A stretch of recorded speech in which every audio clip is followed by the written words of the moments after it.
کہ ایک طویل عرصے سے آپ کراچی میں قیام پذیر ہیں، تقریباً 60 برس سے تو آپ کراچی میں ہیں، جیسے کہ آپ نے فرمایا تھا گفتگو میں۔ کراچی کو کیسا دیکھا آپ نے؟ یہ کراچی اس کراچی سے بالکل مختلف ہے جو آج سے 60-55 سال پہلے تھا۔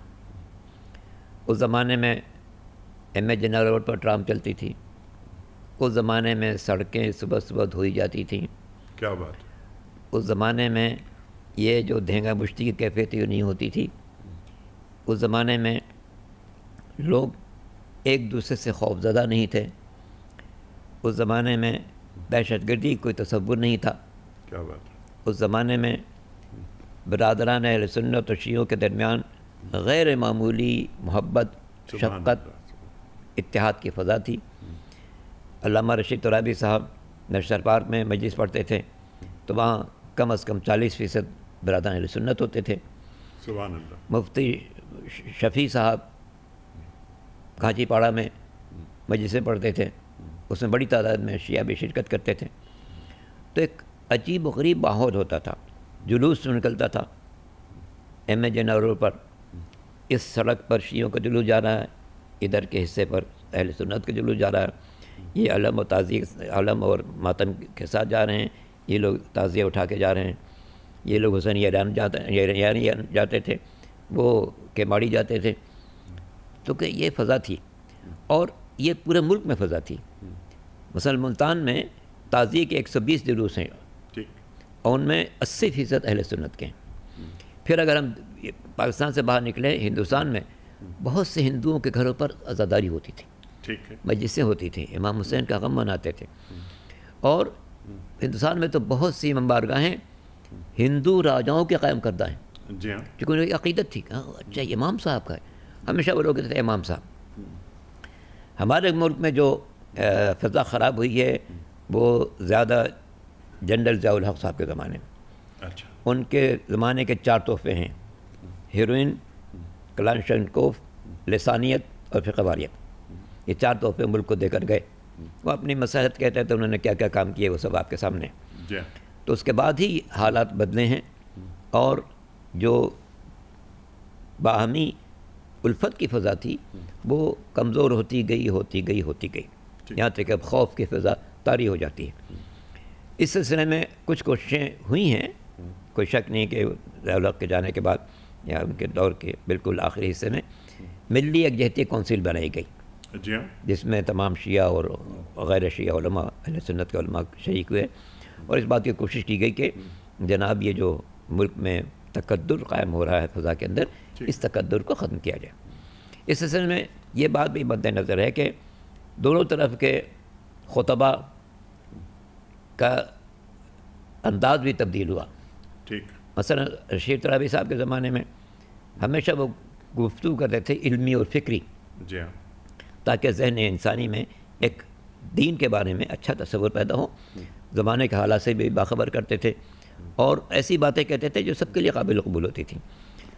اسی طرح سے شفیع اکاڑوی صاحب جو کھانچی پاڑا میں تقریر کرتے تھے، وہ امام علی مقام کے بارے میں ساری گفتگو کرتے تھے، جس میں کوئی تفریق واریت نہیں ہوتی تھی۔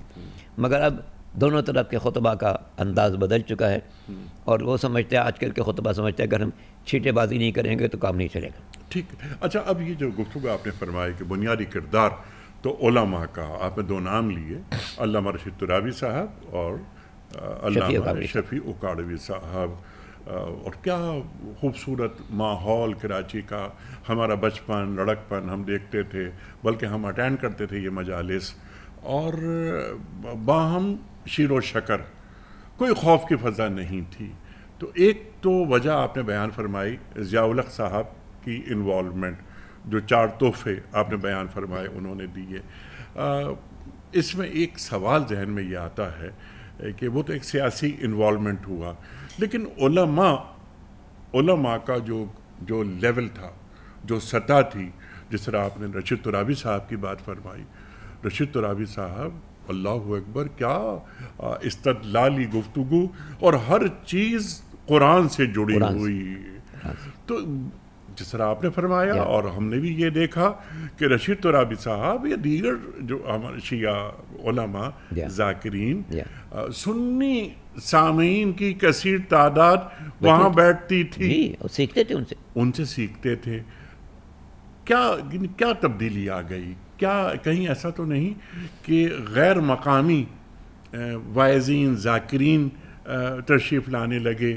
وہ کراچی کے مزاج کو نہیں سمجھتے تھے، انہوں نے کچھ باتیں ایسی بیان کی کہ جس کی وجہ سے یہاں سختی نمودار ہو گئی. دونوں باتیں ہیں. ایک تو بنیادی وجہ یہ ہے کہ رشید ترابی صاحب کا جو دور تھا وہ سب ان لوگوں کا تھا کہ جو علمی اعتبار سے مضبوط افراد تھے. بعد میں ایسے لوگ آتے رہے جو علمی اعتبار سے مضبوط نہیں تھے، تو اپنی علمی کمزوری کو چھپانے کے لیے وہ پبلک کو خوش کرنے والی باتیں کہنا شروع کر دی انہوں نے، تاکہ ان کا مجمع بڑھے. ان کا مجمع بڑھا اور دوسرے مکتب فکر کو آنا گھٹتے چلے گئے. دیکھا بھئی تو چھیٹے بازی ہوتی ہے، اس میں کوئی علمی فکری بات نہیں ہوتی. اور اسی طرح سے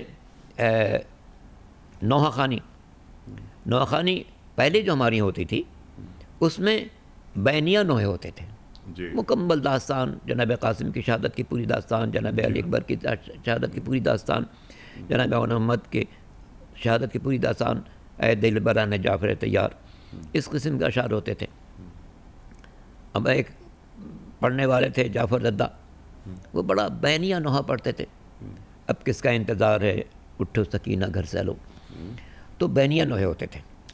بعد میں نوحہ خانوں نے بھی تبدیلی پیدا کر دی اور نوحوں میں ایسے اشعار شامل کیے کہ جو لوگوں کے لیے قابل قبول نہیں تھے. خود ہم سنتے ہیں تو ہمیں اچھا نہیں لگتا کہ جناب یہ کیوں آپ نوحے میں یہ باتیں پڑھ رہے ہیں، لیکن ان باتوں نے نوحہ خانی کو بھی مجروح کیا، ذاکری کو مجروح کیا اور باہمی تعلقات کو مجروح کیا. ورنہ اہل سنت اور اہل شیعہ کے درمیان بہت زیادہ قربت رہا کرتی تھی. مشاعروں میں شرکت ہوتی تھی، مجلسوں میں شرکت ہوتی تھی، نوحہ خانی میں شرکت ہوتی تھی. ٹھیک ہے وہ ماتم نہیں کرتے تھے لیکن پورے مجلس میں شرکت کرتے تھے، نوحہ سنتے تھے اور انتہائی عقیدت و احترام کے ساتھ. اس لیے کہ وہ جانتے تھے کہ یہ امام حسین کا غم ہے. کس کا غم ہے؟ نواز رسول کا غم ہے. جب تک ہم نے غم کی بات کو اسی انداز میں رکھا اس وقت تک پورا مجمع شیر و شکر رہا. جب ہم نے اس میں آمیزش شروع کی دوسری باتوں کی تو مجمع گھٹتا چلا گیا. مجمع جو گھٹتا چلا گیا تو دلوں کی قربت بھی گھٹتی چلی گئی. اللہ اکبر، و فاصلے بڑھتے چلے گئے.